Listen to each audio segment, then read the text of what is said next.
Okay, today is Hink's turn to shine. I don't have is it savoir faire, we say? At any rate, we'll do the best we can because it's his turn. And today is July 23rd, 2003. And we will try to give Scott's family a few memories of when he was young. And I feel as though this is apt for the two of us to do it because we grew up together. Mm-hmm. There's only a year and a half between us, and we walked to and from school together for 12 years. So, although we used to share maple bars, as I recall, today we'll share memories. And let's start off by memories. Do you have any memories of Cowley? I have one or two, but having had this experience of talking to others about Cowley, I feel that my Cowley memories are faulty because the things that I learned by other means don't seem to bear out. For instance, I remember Grandmother Taggart's funeral.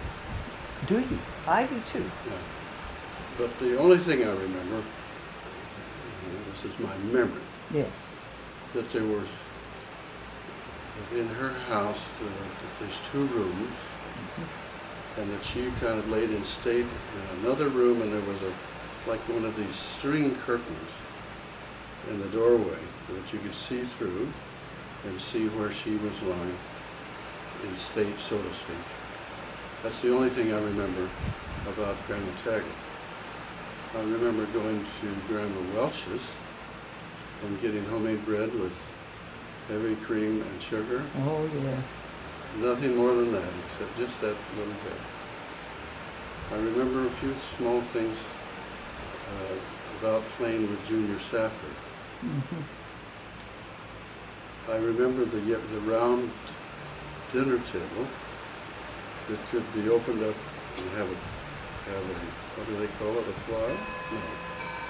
No. Leaf. A leaf. They could put a leaf in, and it had the way it had to lock the table was a spring, a leaf spring, and that you could reach underneath the table and pull down on this leaf spring and let it go, and it would make a very satisfactory bang, and it would smack back against the bottom of the table. I remember that quite clearly. I have a very vague memory of when I lost the tip of my finger in the sugar bin. I remember that. Mm-hmm. I remember who was it? Lynette, was it? Probably. He went back and fished out the piece from the sugar, and that I was on somebody's lap while my finger was being dealt with. Mm-hmm. That's just a tiny little bit. I remember sitting at the table in Cowley in a high chair, and somebody across the table saying something like, "Oh, he's getting sleepy," or something to that effect, and having this feeling of not outrage, but at least certainly I was not at all pleased because I knew I wasn't. I remember my mother telling me that my special part of the garden was the spinach. I don't know why she would do that unless it was in a way to get me to eat spinach. I don't remember that was a factor. And of course I was only 3, I guess. So it can't have been very important. I remember Wyoming saying that you were the most beautiful child she ever saw. Knowing Wyoming, she probably said that about a lot of people. It's the only one I heard. Mm-hmm. What about when we first moved to Cody? Well, like I told you as we were recording your thoughts, I don't remember very much, except I feel that I do remember having visited two different houses when the idea of moving to Cody was being investigated. And I remember those window seats specifically, running and jumping up on those window seats at the time. Other than that, nothing. Did you spend a lot of those early years playing with the Pattersons? Dwayne Patterson, I think, was a little younger than I. I think he was Ray's age. Ray's age. But yes, I spent quite a bit of time. Wasn't Alan? Alan was a bit older than I. I thought he was your age or a little older than you. Mostly I remember pitching green apples across the street at them. Dwayne and I got into trouble because there was a time, I don't know if you remember, that vacant lot across the street had a barn. And Dwayne and I got over there and started playing with matches and started a fire. That was one of the really indelible experiences in my life because, of course, I knew that we'd done something terrible. So what did you do about it? Well, I went home, decided I'd keep my own counsel, but afraid.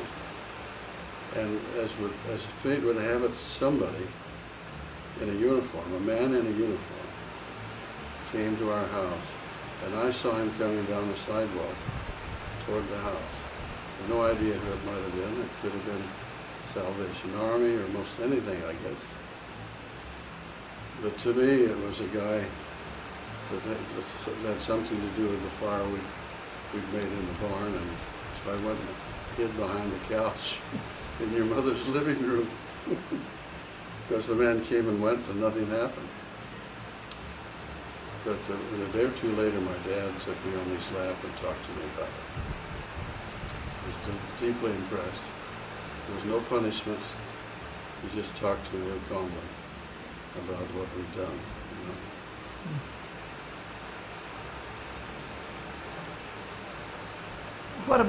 What do you remember about Tex? The dog. You mean Tex the dog?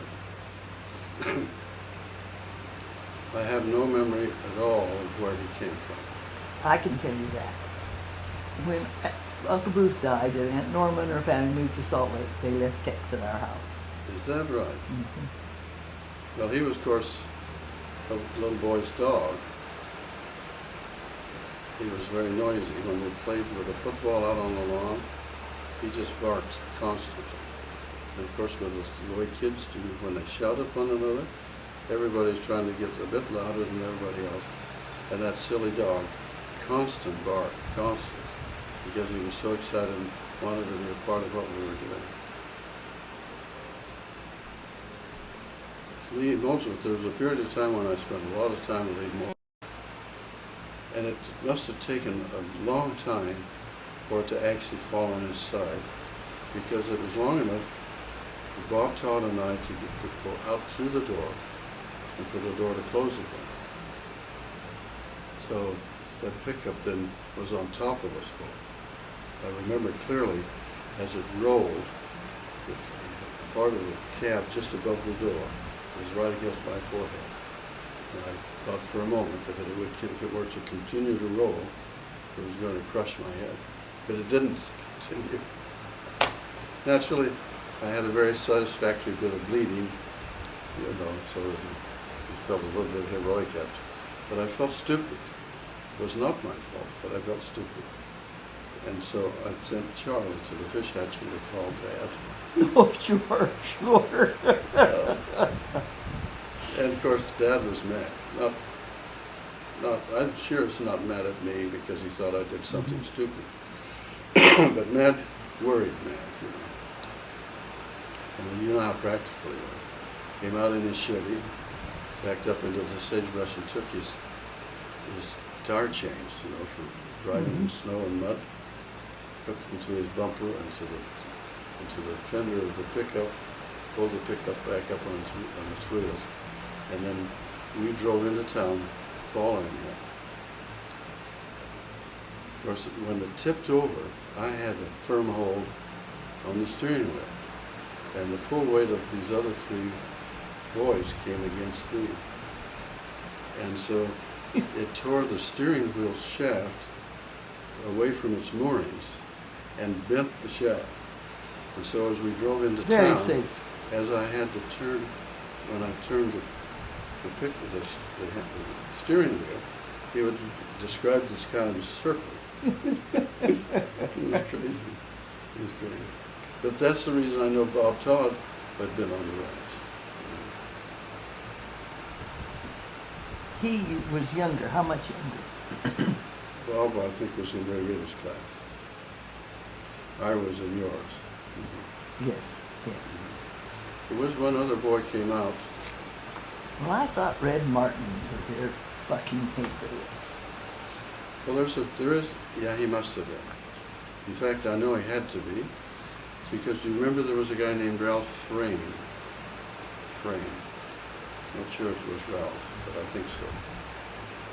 Who was there. It was during World War II. We had Mexicans on the ranch to help. And Red had certain characteristics that he shared with Frame. They both had this dream that they wanted to go sometime and hunt for gold, and especially the idea of going to Brazil to do that. But of course, Frame, he was probably 50 or 55, something like that. You could excuse it in a high school kid like Red, but in Frame, it was pretty hard to excuse. But I was the only one that ever got to Brazil. The other two didn't. You didn't do much gold, that kind of gold hunting.